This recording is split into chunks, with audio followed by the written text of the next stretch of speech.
Hello and welcome to the Surgical Spirit podcast. I'm your host, Dr. Al-hakim, the Third Eye Doctor.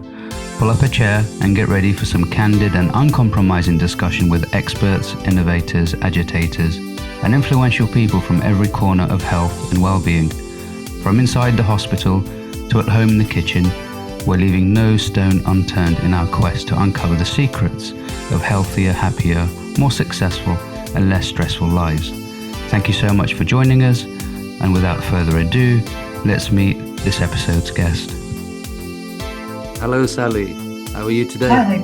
I'm very good, thank you. How are you? Yeah, well. I mean, the weather's been great. I mean, apart from yesterday, it doesn't feel like winter at all. I think it's spring. I think it's come early. Yeah. I mean, have the flowers and stuff like that sort of come out, or are you not a garden-y kind of person? Oh, love being outdoors. They're definitely out. I mean, the snowdrops have been out for a while, but all the daffodils are coming out around here now as well, which I say it feels quite early. I think it's been like that for a few years probably, but it is lovely and it definitely makes me feel that spring is coming. Yeah, for sure. I mean, you live on the south coast, which is a lovely part of the UK. Have you always been around that area, or? Yeah, no. So I grew up in Southampton, interestingly, which is actually probably only about half an hour away from where I am now, but then trained in Manchester, hung around in Manchester, well, that area. I'm just trying to think, after I qualified for a couple of years, and then actually moved back down south for family reasons because my mum wasn't particularly well. And then where did I go from there? I went to kind of Ruislip, just outside London kind of area. That was lovely, and then actually met my husband, and then ultimately we moved back down to the south coast because his job moved down here. So it wasn't something I'd ever planned to specifically come back to the Southampton area, but actually that's where his work was. So I found myself back down here, and actually now I'm more kind of New Forest side, and that's, I spent many childhood Sundays in the New Forest. So it was a bizarre sensation of coming home, and a lovely sensation. What was it like in Manchester, studying in Manchester? Oh, I loved Manchester. I know everyone always talks about the kind of north-south divide in terms of friendliness, and I have to say that was absolutely my experience of it. So I loved it from point of view of, I definitely found the people very friendly out there. It was a very vibrant city. There was a lot going on. But it was also relatively easy to get out into nature. So you could get out to the Peak District fairly easily. You could go over to North Wales. You could go up to the Lake District. So I really enjoyed it. And in terms of the actual medical school experience, was it, looking back, was it a positive one, a negative one, or a sort of mix of both? Oh yeah, no, definitely positive actually. I loved it. I mean, I did the old style. It wasn't long after I went, I think, that it changed. But we had 2 years of literally lectures in a lecture hall. I don't know what you did, but that was my style of learning. And then you did the clinical years. I mean, I quite like that because you experience university life, just bog standard university life, lecturing, trying to avoid going to lecture theatre and just partying all day and night, and just about passing your exams lastminute.com sort of thing. And just mixing with non-medics. I found that really really interesting. Yeah, no, it was great actually. I lived, certainly the first year I wasn't living with any medics. I was just in student accommodation. And that was fantastic, like you say, because you spend a lot of time with the medics, don't you? Because it was kind of 9 to 5, other than I think Wednesday afternoon, maybe not. But you spend a lot of time with them, and that was a fantastic group as well. But it just gave you that variety, actually. It enabled you to meet a whole load of people. And like you say, you probably did experience more normal university life in the first couple of years, because then, of course, in the third year, you go off and you're doing your clinical placements, which I loved as well. In the fourth year, actually, when we were doing our medical and surgical finals. So in Manchester, they did it in a slightly different way. You actually didn't all do them in the 5th year. In fact, I think we all did them in the 4th year. But actually being at Manchester, and maybe other universities were offering this, but they were doing something called the Erasmus scheme, where you could do an exchange. It wasn't actually an exchange, but it gave you an opportunity to go and actually spend that 4 months abroad, so I went and did that in France, which was a fantastic opportunity. And I would say it was a steep learning curve from the point of view of the language, but I really loved that. And it was one of the things I loved about, I guess, being in Manchester, that it gave me the opportunity to do that. And how was France different? Well, the most obvious thing when I got there in terms of difference was actually medical students. Their role was a little bit more like a junior doctor in some regards. So they actually had kind of obligatory on-call sessions, and they kind of covered them amongst the students. So it was like a student on-call rota, essentially. And I guess you were doing some of the basic things that we certainly would have done back in our days of being a junior doctor. So, taking bloods, sorting out results, cannulae, but you were also the first one taking a history from patients that came in, depending on, as I say, what your particular role was. And so that was a bit of a wake-up call, because it just felt quite different to the way we had done it in England, where, and it was good in many respects, because actually you felt more a part of the team, because your role was a part of the team structure. Whereas I do recall sometimes as a medical student in the UK that you could feel like a spare part, couldn't you? And, there was quite a lot sometimes of hanging around, feeling like you were getting in people's way. And I hated feeling like that, as I'm sure most people do. Whereas in France, you didn't get that feeling. And it was quite laid back in terms of the days. I'm just thinking they all went off and had, and I don't know if it's the same now, but great big lunches together. It was very sociable, actually. There was none of this kind of sitting in your office, bolting down the sandwich. They all, that kind of social interaction was really an important part of the day. And I think it would be lovely to see more of that going on over here, because I think it makes a huge difference. And did they have wine and sort of that kind of stuff during work, which is quite interesting. Yeah, it's funny you should ask that, because as I say that, from what I can recollect, and again, this is quite a long time ago, I'm pretty sure they did have a glass of wine with their lunch. I think it was just part of the culture. Whether or not it's still the same now, I don't know. And I can't absolutely recall, but I think it just had a more laid back feel, I guess, in a way, in a typical, well, when I say a typical French way, my impression of a typical French way. Well, it's just like having your apple a day, isn't it? So the doctor has to listen to their own instructions and have a glass of wine a day, and if it's during work, or what can you do? It's part of medical health. Back then, yeah. It's, as I say, I suspect they probably do it differently now. I don't know, but we're talking quite a long time ago. I'd like to say it was a couple of years ago, but it was quite a long time ago that I was a student. So I think there was a different approach. Did it give you any kind of ideas coming back, thinking, oh, we should change the way we do work here? Or it didn't turn you into an activist, did it?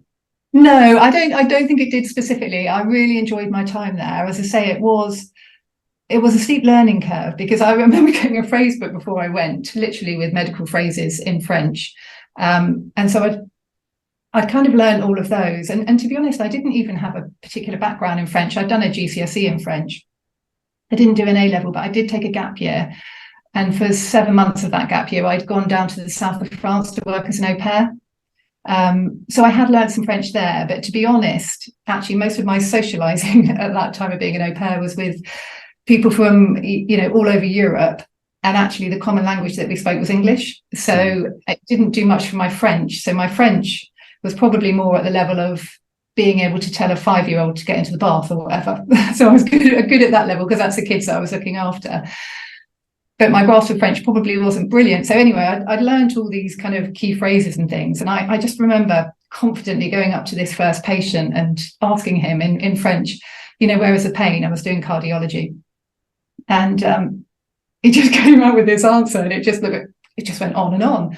And I didn't understand a word of it, because it was in Brittany as well. And it was quite a lot of the patients had quite thick Breton accents, which I did manage to get my head around. But it was definitely a steep steep learning curve. And, you know, sometimes that embarrassment of going actually to share this history with, you know, the senior or whoever, and you realise actually, beyond knowing that they had chest pain, you couldn't really actually explain much more of it. But you know, sometimes when you're in that situation, you learn very quickly because, you know, you have to. Yeah, wow. So it was, yeah, interesting. Yeah, I mean, I worked for a few years in Iraq, and I remember the first few months just looking like a fool and sounding like a fool. I mean, to me, I thought, you know, I was going nowhere, sort of thing. And then I remember meeting a you know, sort of quite a senior religious figure, and they came to the clinic, and then, you know, we had a chat, and I had this kind of, you know, imposter syndrome, you know, saying, oh, you know, my Arabic is no good, and, you know, I really truly believed it. And he was like, no, it's really good, actually, you know, it's pretty impressive. And it was a surprise to me that you know, that I actually learned without actually cognitively learning, so to speak. And and I think that's great that you got that feedback, actually. But I think that's what happens when you're kind of immersed in it. That a lot of that learning is subconscious, isn't it? And you don't actually notice that it's happening. And so actually getting that feedback, and that helps, doesn't it? Because you think, oh, well, they're obviously understanding me okay. And it's quite motivating, isn't it, to continue? Yeah, for sure. And then sort of when you were in medical school, did you have a kind of like specialty or particular field you were passionate in, or is it just, oh, let's see what happens? Yeah, it was totally let's see what happens. I mean, I guess one of the things that had inspired me to go into medicine, I mean, it was a very last minute decision, to be honest. I actually applied to do biology initially, and then it never kind of sat quite right with me going down that route. And then actually I went to see a careers advisor, and I think this is often what happens, isn't it? You know, he said, you know, look at your grades, you're perfectly capable of getting into medical school, you know, why don't you do that? And so it was totally not what I'd gone to talk to him about, actually. And I think what did you want to talk to them about? Well, I went into him, actually. I wanted to talk to him about working with the environment and kind of conservation. So I went with that agenda. But of course, this is very old school, I guess. And he was very much, you know, why do you want to do that? There's no jobs in it, and the jobs that there are in it just pay you an absolute pittance. What you should be doing is, I mean, the total opposite to coaching. What you should be doing is you should be going to medical school because you've got the grades and you can and you could do it. And so I suppose I thought, as a kind of you know, young person at the time, well, he's a careers advisor, I guess I should take that on board and listen to him. But I did obviously thought I'd talk to another couple of people, and I had a lovely GP myself as I'd grown up. He was a real old style family GP, lovely man. And I'd come across him quite a bit because I had recurrent tonsillitis.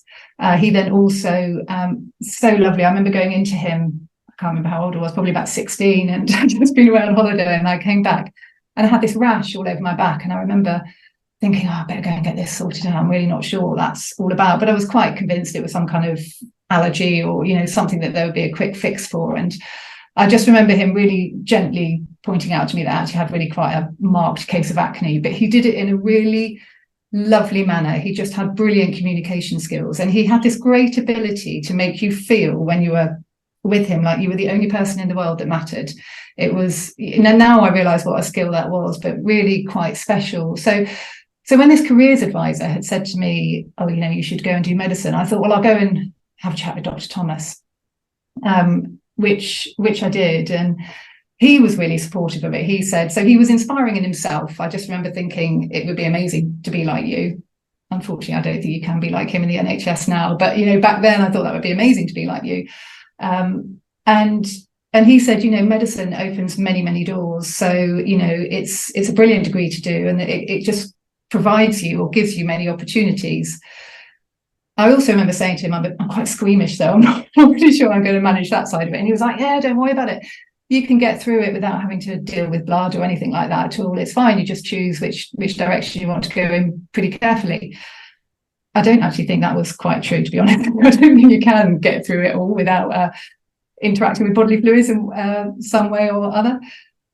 So I guess anyway, coming back to your question, in at the back of my mind, I did always have, actually, I think maybe I would like to be a GP, but there was never any particularly well-formed thought process attached to it. And actually, as a student, and probably as a junior doctor in a way, I found pretty much everything I learned about, I just found it absolutely fascinating. I just, the content of the medical degree, I absolutely loved it. I just thought how the body worked is fascinating, how the mind works, the interaction between the two.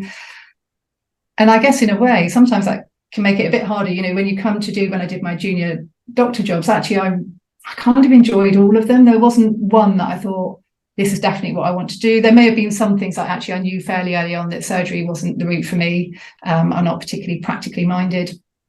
But yeah, so certainly at medical school, no, I really didn't know. And, when after you came back and saw the career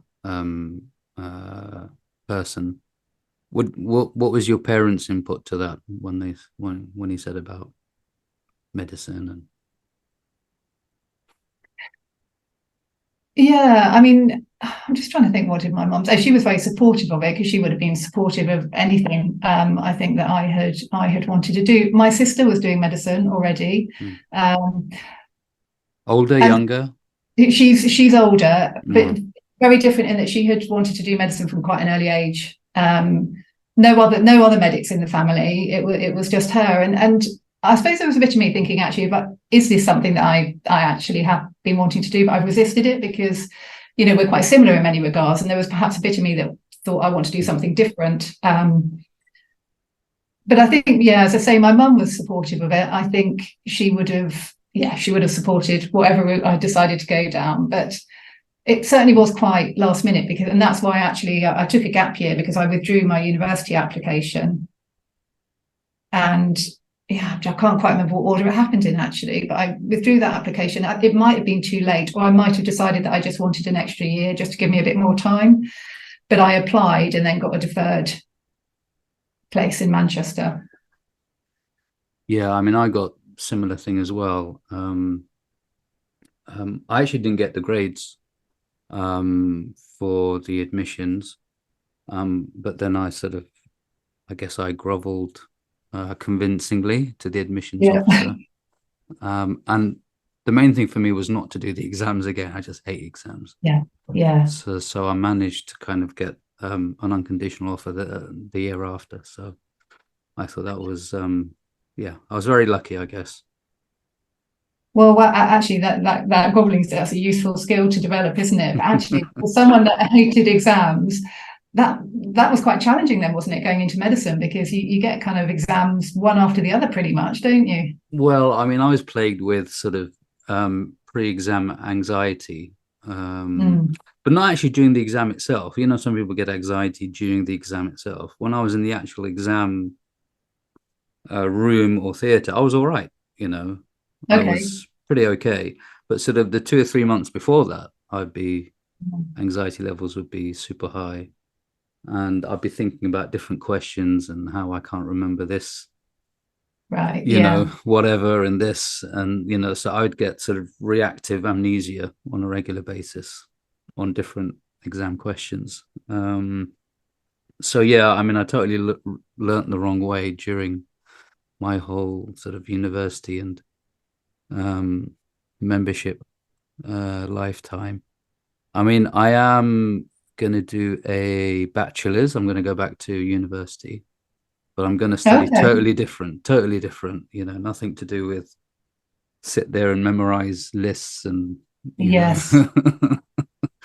It's literally discussions and just having conversations and writing what you understand and, what you like about the topic and what you understand about the topic, rather than remembering what the lecturer said and, Yeah, so it's a very different way of learning, and I guess will feel quite different for you. Yeah. I mean, which is why I like having conversations, because I learn a lot from conversations rather than just, sort of dry reading of textbooks. And I mean, I still like listening to lectures, but not necessarily in a kind of exam setting. Well, I guess maybe actually when you've been to med school, and certainly the way I learned, there was an awful lot of fact. I mean, a lot of it was just memorizing fact, wasn't it? Which ultimately, even if you're finding the subject content really interesting, it's just a very boring way to learn it. And I guess that's why they've modernized it since then, haven't they? And they do it more, at least in a problem solving way, which does sound a lot more appealing, albeit that I did enjoy the way I did it. But yeah, I guess it's more real life, like it sounds like. Yeah, I think sort of the whole process of participation in the actual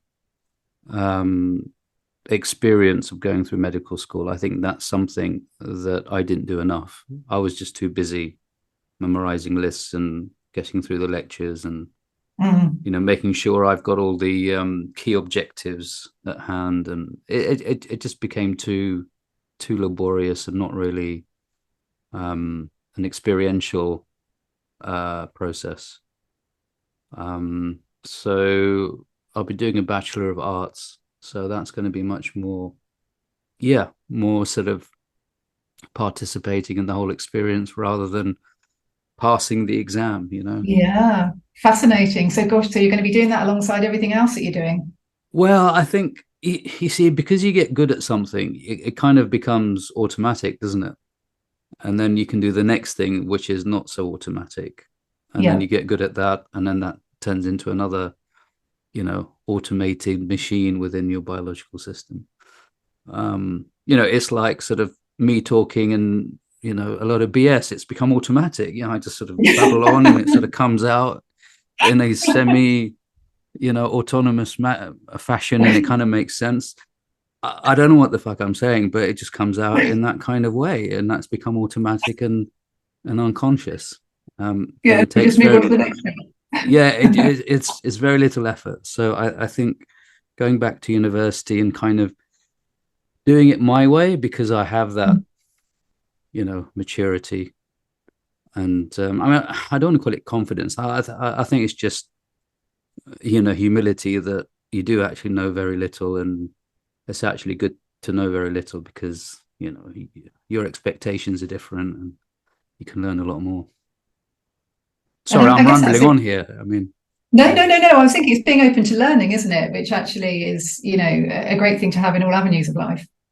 Whereas, I mean, I think in medical school, it was just about passing exams, it wasn't really learning. It was like, right, I've got to get over this hurdle and this hurdle. And then I've got finals to get through. And then I got my, house job to get through. And then I've got to get onto the SHO rotation, and I've got to get onto the SPR rotation. Oh, it's like sort of never ending process of ticking boxes. Yeah, I think it is, and jumping the next hurdle, the next hurdle, the next hurdle, and then sometimes maybe you get there and you think, hang on a minute, what do I do now? Yeah. And what got you to leave? I mean, you mentioned the illness of your mother. What happened? Because I remember you wrote a post in LinkedIn about taking time off work and putting in your notice. Yeah. So that was, I'm just trying to think, how many years had I been qualified then? I'd probably been qualified. So I did my house officer jobs. I then did a year as a medical SHO. I then took a year off, although I didn't. I took 6 months off and went traveling in Australia. That was fantastic. And then came back and did an A&E job. And then I applied for a year. Yeah, as you can tell, I dotted around quite a lot as a junior doctor because I didn't really know what I wanted to do. I then applied for this. It was a 1-year rotation, and it was kind of Hammersmith and Charing Cross Hospital. So by that point, I was living with a couple of fellow doctors who I just totally randomly met at the induction on this A&E job that I was doing. They weren't doing A&E, actually. One of them was doing one of anaesthetics and one was doing peds. But the accommodation was really grotty. And so one of them just, I just remember her tapping me on the shoulder and saying, I vaguely recognise you. Did you go to Manchester? And I said, oh, yeah, I did actually. And she went, yeah, are you living in the accommodation? And I said, I am. And she said, what do you think? And I said, well, it's pretty awful, isn't it? I mean, it was very, very green. And she said, oh, do you want to get a place together? So I didn't really know her from Adam. And she said, I've also asked that girl over there. She said, I don't know her either, but she seems all right. So we got a place together for this 6 month. That was when I was doing A&E, and it was just, we just had such a good time. It was just so fortuitous. We just got on really well. It just worked fantastically well. And so at the end of the 6 months, I think I knew that I wanted to, ideally stay living with this pair for a bit longer. So I tried to get a job that would be somewhere nearby. And that's when I applied to Charing, this rotation, thinking it would be near Charing Cross train station, which actually it isn't. So I did 6 months in oncology in Charing Cross, and then the next 6 months was in Hammersmith, and it was 3 months medical A&E and then 3 months renal. So I did the 3 months medical A&E, and then it was during the renal job, and I can't remember how much notice I gave them. But my mum she'd been diagnosed with breast cancer when I was 16, and she'd been free of it for a long time, but then she'd had bony metastases. But she'd had bony metastases for quite a few years, and she'd been relatively well. And it was during this renal post that she got diagnosed with liver metastases. And I just remember taking that quite badly. I was very, very, very close to my mum, and I was doing this job, which was all consuming. This job, it was a very pressurized job in terms of the hours, the intensity of the work. I mean, actually, like lots of jobs are, but this one particularly stood out. And I just remember thinking, I didn't know at that point how things were going to, work out for my mum, what the timelines were, but I kind of knew what the outcome was going to be ultimately. And I just thought, if I stay doing this job, I'm just going to have no time with her, because, the on-call intensity was such that I just wouldn't be around for her. And I grappled with it for a while, because I think, you do kind of get trained as a doctor almost, don't you? Or you certainly did back then, that, you're always putting the patient first. And of course, you're always aware of your colleagues, and if I leave, the impact it has on my colleagues, etc. And I remember even actually when I kind of went to speak to somebody, they were quite taken aback, but I just thought, actually, if I give them some notice, as much notice as I can, I actually didn't feel that I could focus on the job at the time, because I was just quite distraught by this. And I thought, I just need to go and have some time with her. And that's exactly what I did. And I'm so glad that I did that, because there were numerous reasons, that little voice telling you why you shouldn't be doing that. But, at the end of the day, sometimes you just have to allow yourself to be a human being and, have human needs. And that was what I needed to do at the time. So that's what I did. And I'm very grateful that I did that. How much time did you take off in total? So actually it was only actually 5 weeks. I only had 5 weeks left. So I must have given them a couple of weeks notice, and then 5 weeks. And then I did go back to work, probably not least of all, because my mum was like, Sally, bubble off. No, she didn't say that. But she was very aware of, she was always thinking of other people. So I can't even think which job I went back in to do then, actually. And actually, she was with us for another year. So there was obviously bits that I was missing during that year. But I did manage to keep up some of the training. That worked out well, but it meant that I had those 5 weeks with my mum, and she was still relatively well. And yeah, I'm very glad that I was able to do that and have that time.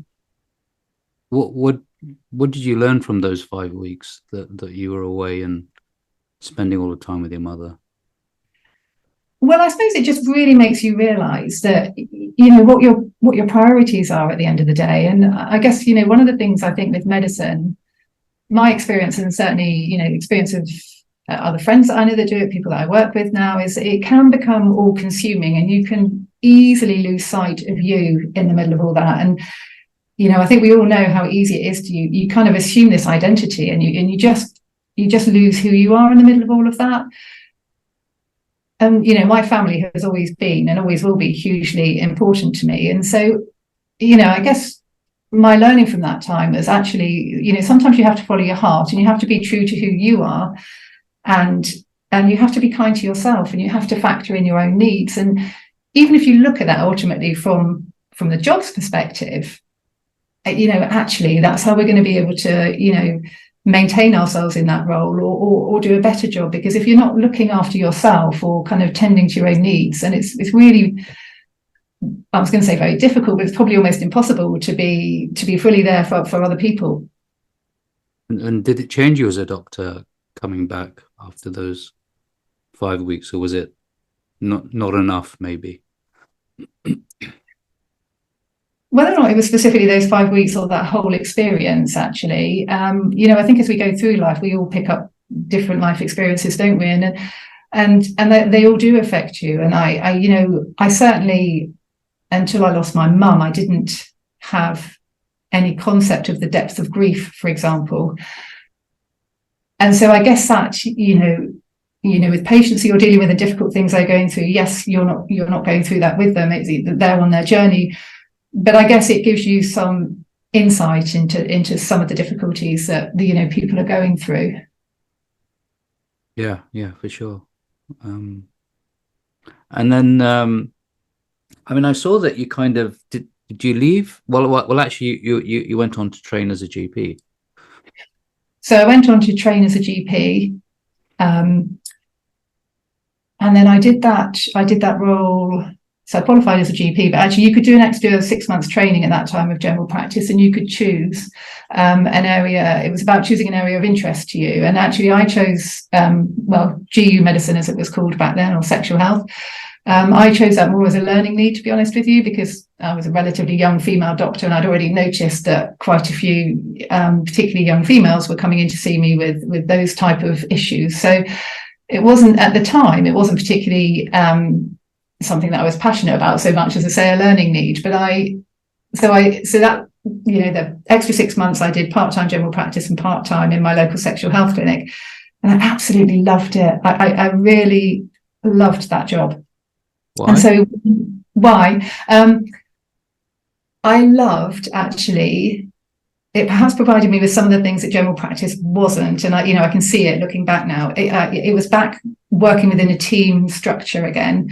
But not only was it that team structure, because of course it depends on who's in the team, doesn't it? And it was a really well functioning team. It was a team full of people who were, very forward-looking.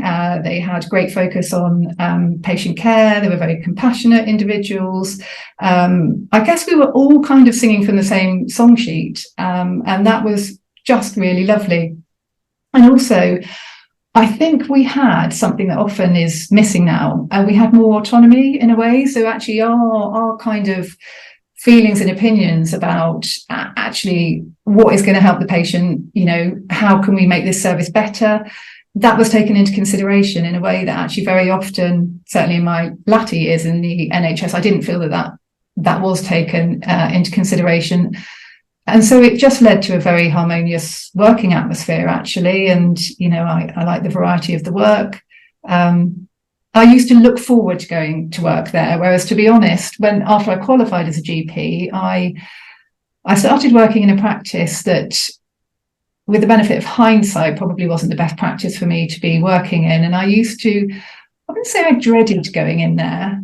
I just found it very isolating. There was no sense of team there. You could go the whole day and actually you might not necessarily see, another healthcare professional. And having come from a GP training practice where actually you sat down and had lunch together and, you had that sense of team, it was really lacking in that practice. So by contrast, the sexual health, I really enjoyed it. So that one experience of the, in that general practice partnership probably put you off quite a lot. I think it did. And what then happened is I actually went off on maternity leave with my first. And I knew when I came back that I wanted to work part-time, not full-time. And so I guess I had to make a decision at that point. Do I stick with general practice, which financially speaking would have been a better decision to make, or do I go back to, the sexual health clinic and work there as it was called, staff grade back then? And actually, in a way, it was a bit of a no-brainer because I thought, I've got a job that I'm actually slightly dreading going into. I've got a job that I actually love going into. And that's I guess how I then sidestepped essentially into sexual health. And I I just never went back to general practice. And the longer I'd been away from it, actually, the less and less appealing it became to go back into it. So that was why. But I guess, looking back, I think it's about finding the right working environment for you and the right practice. And if I were to be in that situation again, I would perhaps do a little bit more research. Yeah. What was there any stigma sort of involved, because you sort of, traditionally, a GP is higher up in the hierarchy than a staff grade or a specialty doctor. Did you sort of experience any stigma there? Yeah, I mean, there's definitely stigma, isn't there? And I think, having then worked for years in different hospitals and in different specialties as a specialty doctor, it can be quite a difficult place to be, I think, because it feels like there is a stigma. Like, actually, even the term I feel myself doing when I said it's staff grade, it just sounds so derogatory somehow. It's just I just find it a really ugly term. I'm much happier with specialty doctor, SAS doctors. Yeah, there was a stigma. But I guess from my point of view, again, I thought, well, my priority now, I then went on to have a second child, is actually my family. And this enables me to continue making them my priority. So I'm happy to accept that, that slight stigma if it enables me to do this. And I guess it just sort of confirmed your own belief in that whatever you're doing is actually the right thing, and it sort of increases your own self-confidence and self-ability. Yeah, I guess it is working out. I think often we kind of know in our gut, don't we, what's the right thing to do, but then of course all the cognitive stuff comes in, and actually it can confuse the picture at times, really. And certainly, I suppose, a lot of this I can say with the benefit of hindsight. And it does, and I think you need different things at different points in your career. So certainly at that point, actually, that was the right thing for me to do. I guess as time went on, actually, I perhaps did start to feel some of the frustration of being in that role in a way that I hadn't done initially, because actually my focus had been elsewhere. It had been on, having young children. And I guess that's the other thing just to be aware of, as you go throughout your career, your needs change, and that's fine. It's just having that awareness as to actually where to go with that. Yeah. I mean, it's always easier in hindsight, but as you said, at the time, this is a need that needed to be fulfilled, and that was the best option at the time. Yeah. I mean, it was a similar thing for me. I was an SPR, and then I decided to essentially come off the what's the word, the rat race, just to kind of have a bit of a breather. And I became a specialty doctor, which was quite shocking for many of my colleagues. But for me, it was lovely, because the pressure was off, so to speak, and I could think about other things. And that allowed me to actually leave the NHS for a few years and just do something totally different, and think about other aspects of life, because it's so consuming, being in the NHS and being a medic in the NHS. Yeah. Totally. I mean, I do vividly recall, actually, when you said, what did I particularly want to do? I do remember, as a house officer, I had this most lovely medical registrar. She was actually one of the gastro registrars, and she had a baby as well, and I think she was working full time doing these on call rotas. And I just remember thinking, I don't know how she's doing that. Just an amazing lady, and just so lovely. But also, I suppose, from that, I do remember then seeing the life of a gen med registrar and thinking, actually, although the content of what you're doing, amazing, do I want that? And actually the answer was no. It's all consuming. Yeah, for sure. I mean, seeing the senior registrars and consultants doing the work in London, and I only experienced London. I mean, I did go to DGHs, and it was much more chilled, much more relaxed. But I don't know, it just wasn't for me sort of at all. And I found it very difficult to justify it to myself. I mean, I could logically argue, around it, but yeah, just thinking about it made me very tired. yeah. So that's a sign, isn't it? If you think, just thinking about it, it's making me feel like that. So, you're working as a specialty doctor, and then what happened? Because, you sort of saw the world of coaching.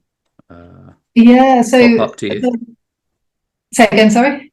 It sort of popped out in front of you, this whole sort of world of coaching. Yeah, well, I guess what happened first is that I switched from sexual health to elderly care as a specialty doctor. And I guess that was maybe because I'd got to that point where I think I had just got stuck in a rut with it, and I couldn't quite see at that time where I was going to go with it. And maybe I had still had a bit of a hankering for the general medicine, I'm not sure, but I switched over to elderly care, and now that was a massively steep learning curve, hugely, because I guess I'd been essentially out of general medicine for, well, probably not far short of 15 years by that point. And even some of the acronyms and things, I remember having to lean over to one of the junior doctors saying, what does AKI stand for? All these things, actually, things had just moved on, and, I hadn't, because I'd been working in a very different area.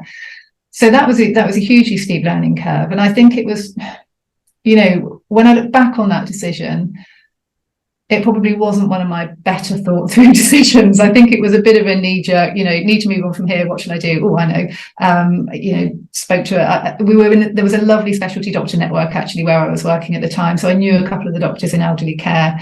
And I did go and shadow one of them for a day. In retrospect, probably wasn't quite enough to get a real feel for it.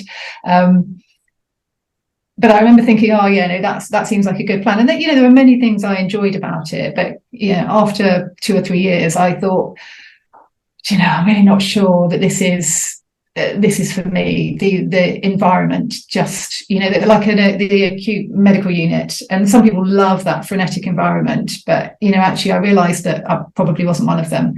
And actually, I just came across coaching because a friend happened to be going to a course in London at the same time as I was going to a course in London.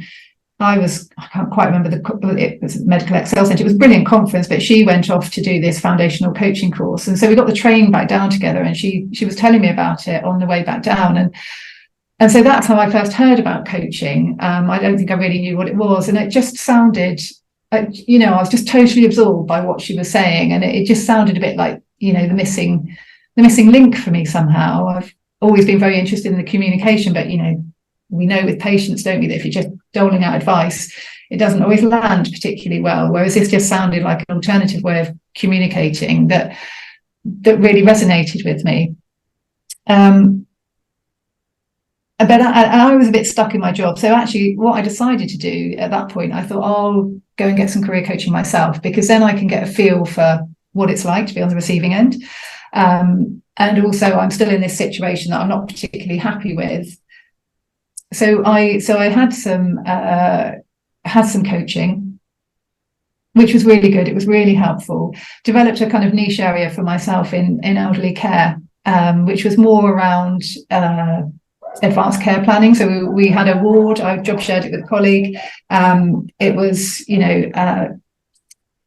extreme frailty, lots of patients had cognitive impairment, and so a lot of what we were doing, as well as kind of optimizing the medical management, was around having conversations either with patients or relatives around advanced care planning. There was a certain amount of palliative care in there, and that certainly suited me a lot better. But I'd started doing the coaching qualification, and I just loved it. I just really enjoyed doing it. It's just, I learned so much about myself just from doing the qualification, actually. And I just, it's just a slightly different way of communicating. And I just thought, actually, when I looked back on my own career, there probably were quite a few times when actually coaching really would have helped me to work out where I was going, or to get, just to get that clarity, so I could make some decisions that were perhaps a little bit less haphazard than the, you know what, I'll just switch from sexual health to elderly care. So that was what got me interested in it.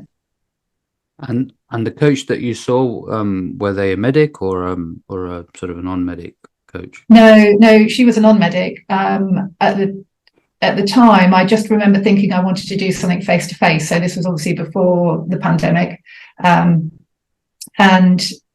I don't even know actually how much people were offering online coaching then. I'm not sure, but anyway, I just thought I'll just find someone fairly local, and then I went along and had a chat to her, and yeah, we got on well. So I just thought, actually, yeah, no, that's great. She told me the kind of things that we would be looking at. Yeah, so that, you know, that worked well for me at the time. And, you know, how did those sessions change you?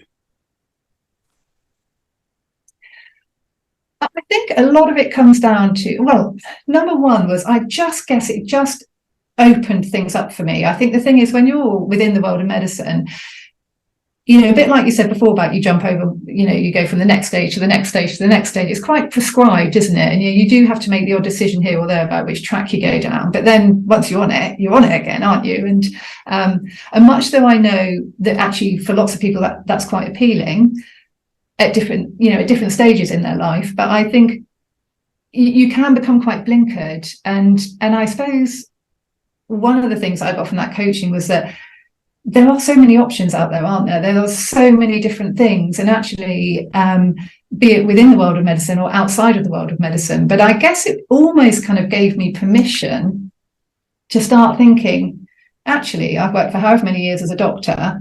I don't have to keep going down that route if I don't want to. There are different things that I could be doing. And I suppose the other thing I realised is that a lot of what had been getting in my way, it was all thinking stuff. But I don't think I didn't really recognise that at the time. You know, so having that space to sort of think about the thinking stuff that helps and doesn't help, and sorting that out, you know, decluttering essentially. Yeah, kind of decluttering in a way that when you just keep it all in your head, I don't know about you, but I think you just go around in circles, don't you? If it's still up there, it's just becomes a bit of a mishmash, and actually getting it out by talking it through. And I know sometimes for some people it helps, you know, writing it all down, but kind of getting it out. It was that safe space that you could just say exactly what you were thinking and what came to mind. And actually with someone there kind of reflecting back what you've just said, or, you know, kind of gently challenging your thinking sometimes, you just get ahead a lot. You just get more insight, I think. It just makes that journey smoother. And did you start sort of going out into the wider field of coaching, or did you know, specialize into medical career coaching straight away? So I suppose with the clients I work with in practice and after, it wasn't specialized, as in, so probably most of my clients have been medical, but actually equally I am happy obviously coaching people who aren't within the medical circle. I guess within the world of medicine, I understand it. You know, I've worked in it for a lot of time, and so some of the issues, although everyone's experience of it obviously will be different, but in terms of how the system works, etc., I get that. It's quite nice sometimes as well working with people kind of outside of that as well, because it gives you insight into other worlds and other worlds of work and career. And, you know, can you actually, you know, design your career or design your life? Is there a sort of a science behind this? Well, the work I'm quite interested in at the moment is this Design Your Life, which is Bill Burnett and Dave Evans. So they're actually have got engineer backgrounds and work at Stanford University. And I guess what they've done is kind of taken a lot of what they're doing with engineering and kind of applied some of the same process to actually how you design your life. So I think one of the things that can happen sometimes is that we think, okay, this isn't the right situation for me. What is the answer for me? As if there is only one answer. And of course there isn't only one answer. It's about being open to, you know, to the whole process and to learning as you go and to kind of designing your way forwards. It's just quite a refreshing way to look at it. But again, it's still based on having that initial understanding of yourself. And that is something that I think as doctors, we often don't have a huge... We've been so busy, I think, well, certainly speaking from my experience and people I've worked with, we've been so busy kind of focusing on other people and managing that we often have lost sight of ourselves a bit like I mentioned earlier. And I think when that happens, it makes it harder to make decisions moving forwards. So I guess with designing your life, it's still based on actually having that initial understanding of yourself, but it's then what you do with it and kind of having a bias to action. So, being curious and being open-minded. And I just find it quite a refreshing way to approach life, really. Okay, so it's sort of more of a, so to speak, you need to know where the start point is, which is really important. Yeah. And have actions on the way in order to get to a prescribed goal at the end of the day. Yeah, except I don't know if it is a prescribed goal. I guess it's being open to the fact that actually... Sounds very medical, doesn't it? Prescribed. But I think there's, we've all got various different lives that we could be leading and potentially really quite happily. There's not just one solution for each one of us, and I think actually when you realise that it can be quite liberating, actually, because otherwise you can get stuck in that. I need to find the right solution. I need to find what this is, and I need to, and actually that's like looking for a needle in a haystack in a way. Whereas actually approaching it more from, there are various different avenues that I could go down, actually kind of opens it up for you. It feels like that pressure of having to get it right, particularly if you feel that the decision you've made initially was wrong. Arguably that needs a bit of a unpicking, really. I think it does take the pressure off, and it's quite an exciting way to be moving forwards. Yeah, I mean, for a control freak like me, I need to know, where the end is. Otherwise, a lot of anxiety involved. How do you deal with that? For control freaks. Yeah, well, I guess it's what you define as the endpoint in a way, isn't it? Because I suppose the endpoint doesn't have to be a specific career with a label attached to it. Right. It's kind of what you're looking to get out of your career. So in a way, that's the endpoint, knowing what you're looking for, and that's taking that into context of your work life. But of course, that's part of your whole life as well. So again, it comes back down to kind of understanding yourself and actually what's really important to you, and what drives you.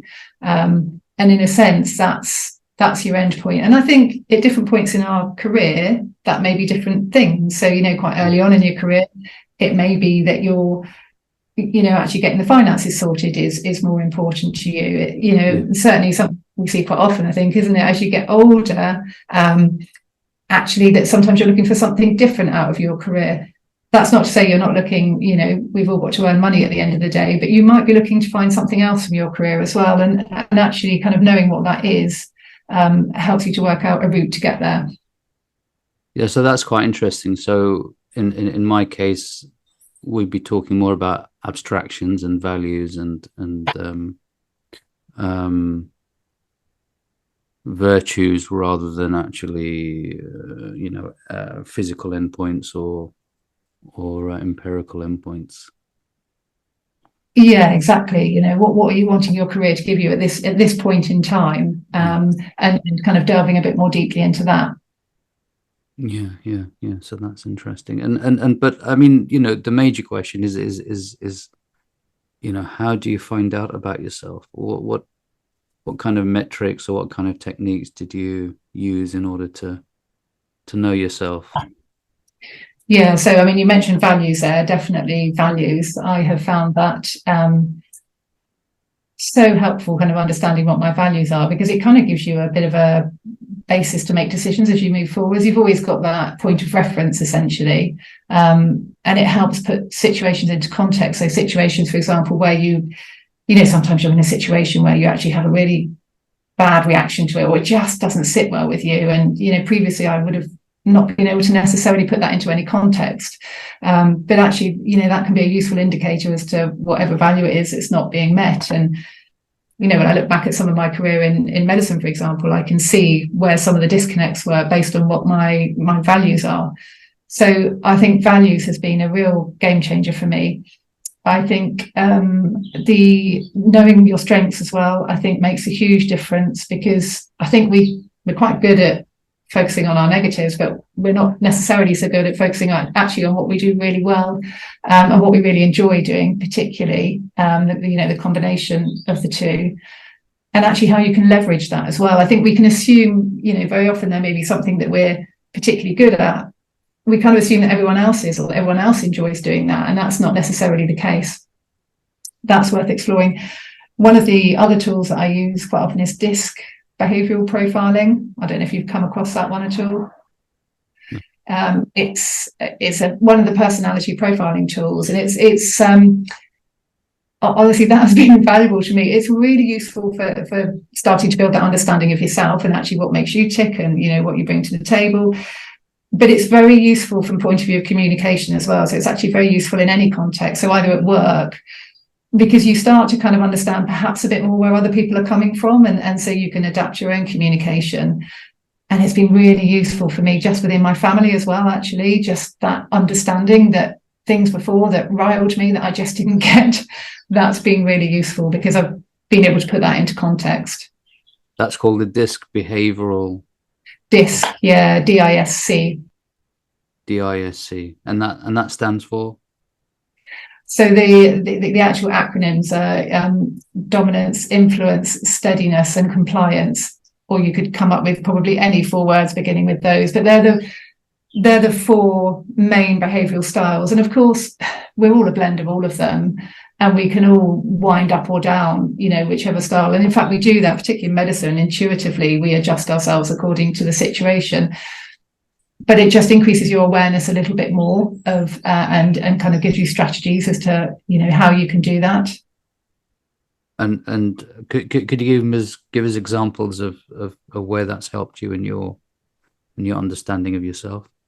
Yeah. So even if I think, assuming he's not going to listen to this, if me and my husband, we can communicate quite differently. He wants the bottom line, so I can come along and I can start talking around something, and he will be like, I just need, or he'll cut me off halfway.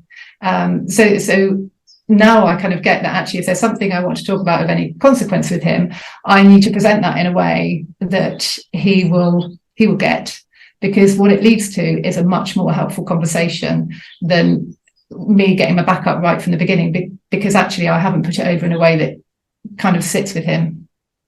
Yeah. So it's sort of knowing what his strengths are, what his weaknesses are, and sort of introducing it so that there's that understanding between you two, and coming to some kind of agreement, so to speak. Yeah, absolutely. And understanding actually what drives him a little bit more as well, and kind of potentially what he needs, and what's behind our behavior. It's been really useful. And again, I've used that as a personal example, but you can use that in a work situation as well. And as I say, it's not about labeling people, but it's just about increasing your understanding of how you can adapt your own communication, which is ultimately going to lead to better relationships. Yeah, I mean, for sure. And understanding what motivates and what drives other people will definitely allow that harmony to persist at work, and I think that's important. And have you sort of gone back to the NHS, with your coaching expertise, and what have you noticed, if you have gone back to the NHS? Yeah, so most of the work I've done so far has been one-to-one. I'm due to go in to run some workshops actually with the SAS doctors locally over the next few months, which will be good. There's a big focus at the moment, isn't there, on kind of well-being, because the NHS feels like it's in tatters, really, and I think there are so many system changes that need to happen, but on an individual level, what can we do, and actually coaching, all that general philosophy sits well within that, in terms of managing your own well-being, because again, a lot of it is about self-awareness, and what you need, and that all lends itself very well to that coaching thing. So it's not just about, we all know about things, don't we, about sleep, etc., but it's about how you design that, how you incorporate into your life what's important to you. I think is really kind of key to well-being. Yeah. I think, this whole notion that, coercion of instilling resilience within individuals is kind of done and dusted. And I think, there needs to be kind of a voluntary way of allowing people to understand themselves a lot more in order to create a secondary harmony within the system, because the system is made up of individuals, and I think if individuals know themselves a lot more, ultimately the system will change. The system's certainly broken, and it's full of broken people. That's not a good thing to say, really, talking about the NHS. That is sort of, it's not, but I think full of broken people. But I don't think there's many people out there who would argue with that. Yeah, no, absolutely. And I think the resilience word, I have to say, certainly when I was working in the NHS, that didn't used to land well with me, because it's used in a way that can sometimes imply that actually the fault rests with the individual, as opposed to with this system, which we all know is creaking and broken. And so I think, I mean, it's a culture of blame, to be honest. It's just perpetuating the culture of blame. It's always persisted for a long time. And, how do we shift that culture? And I guess it sort of takes brave individuals to sort of go out there and show them that there is an alternative to the status quo, and that there is an alternative culture to blame, and it's actionable, which is the most important thing. It's not just rhetoric and just political sound bites. It's something that's tangible, and that's physical, and that's on the ground. So I don't know how that's going to happen, but I'm sure it will do, because otherwise it's unsustainable. And we can't go down the US model of big buck medicine. We do have a lot of listeners from the US, and they're all crying out for a change in the whole way in which healthcare delivery is done. And unfortunately, we did see a lot of, pharmaceutical chicanery during the current pandemic. And that's just a reflection of the underlying healthcare delivery, of political and corporate collusion. I hope I don't get that sort of, COVID blue line sort of going across. By the way, COVID pandemic is this, and I think there's enough of people want the NHS to remain, don't they? People within it, people that use it. It's in everybody's interests, in my mind, anyway, for it to be something that is sustainable. But it doesn't feel like that at the moment. But I think it is, as I say, I think there is enough, the rumblings are starting to happen. There are increasing numbers of people, singing from the same song sheet. And then I guess it is, for individuals within it is, what can we do at an individual level from point of view of ourselves? I think it's really important to keep sight of that amidst the need to clearly make a lot of cultural changes within the NHS as a whole. Yeah. This whole notion around personal responsibility is really important, and as you said, celebrating one's strengths. And I'm sure there's lots of very talented politically astute medics out there, young and old, and I think we should celebrate them and encourage them and coach them into the right sort of niches and careers, for us to benefit the NHS. Not just for the patients, more importantly for the healthcare professionals working within it. Absolutely. I've used the NHS myself, and I've been very lucky to kind of, meet, absolutely awesome healthcare professionals. And the same for my parents and siblings. And it just takes lots of hard work. And I think, if we can celebrate that and encourage it and encourage people, I think it's a win-win. Yeah, totally. And there's nothing better than a win-win situation. Well, I think in life, most of the time it's win-win. Even a loss is a win, because, there's so many learning opportunities in the loss. If the right culture is there, if the right, metaphysical language is there, then, I think there's always a scope for win-win in most situations. And, if we can instill that, within the learning environment of medicine, maybe that's something to think about for the future. Yeah, definitely. I think it is instilling it, like you say, isn't it? And it takes time, but it's moving in that direction. That's the important thing. Yeah, I mean, I'm glad that the junior doctors have had enough and they want change, and that's absolutely awesome. I didn't have the guts at the time. I was too weak and sort of feeble, and not open-minded enough when I was younger. But now it's awesome that they've actually been able to step out of the the lattice and shake it all up. Yeah, totally. I fully support them. And it was interesting going back into medicine, having been out for quite a long years, actually. And one of the things that really struck me was the difference for junior doctors now compared to when I did it, which I say it wasn't that long ago, it was quite a while ago, but in the grand scheme of things. And as I say, I fully support them. That sense of they were just being pushed left, right, and centre. There was no continuity. No, you don't get that sense of belonging because you're not really part of a team structure, as well as all the other issues. So I kind of fully support them, and take my hat off to them for just having the courage to go with it.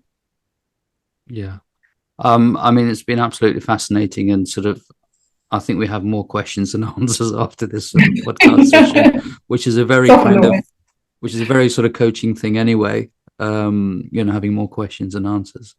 But I mean, I'd like to sort of end with this sort of question: what given that you've sort of gone down the path of career coaching, what would you tell yourself, sort of, that 16-year-old who was sort of walked out the room, sort of scratching their head, thinking, oh.